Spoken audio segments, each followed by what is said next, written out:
August 1 నుంచి UPI పేమెంట్లో భారీ మార్పులు. National payments corporation of India NPCI ఈ 4 భారీ మార్పులను తీసుకొని వచ్చింది. మొదటిది బ్యాలెన్స్ చెక్ లిమిట్. ఆగస్ట్ 1 నుంచి మీ బ్యాలెన్స్ని రోజుకి 50 టైమ్స్ మాత్రమే చెక్ చేసుకోగలరు, అంతకంటే ఎక్కువ చెక్ చేసుకోలేరు. రెండవది లింక్డ్ అకౌంట్ వ్యూ లిమిట్. మన బ్యాంక్ అకౌంట్ ఏ యూపీఐకి లింక్ అయి ఉందో డైలీ 25 టైమ్స్ మాత్రమే చూసుకోవడానికి వీలుంటుంది, అంతకంటే ఎక్కువసార్లు చూసుకోవడానికి వీలుండదు. మూడవది ఆటోపే టైమ్ స్లాట్స్. కొన్నిసార్లు మనం ఇన్సూరెన్స్ అలాగే ఎస్ఐపి కట్టుకోవడానికి ఆటోపే ఆప్షన్ను ఎంచుకుంటాం. ఇది ఆగస్ట్ 1 నుంచి ఓన్లీ నాన్ పీక్ అవర్స్లోనే జరుగుతుంది.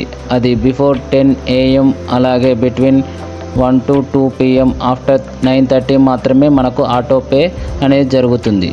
నాలుగవది UPI transaction status check limit. కొన్నిసార్లు మనం చేసిన యూపీఐ పేమెంట్ స్టక్ అవ్వడం జరుగుతుంది. అట్లాంటి వాటి స్టేటస్ తెలుసుకోవడానికి మనం 3 సార్లు మాత్రమే తెలుసుకోవచ్చు. అది కూడా 90 సెకండ్స్ టైం పీరియడ్ గ్యాప్లో మాత్రమే మనం తెలుసుకోగలం.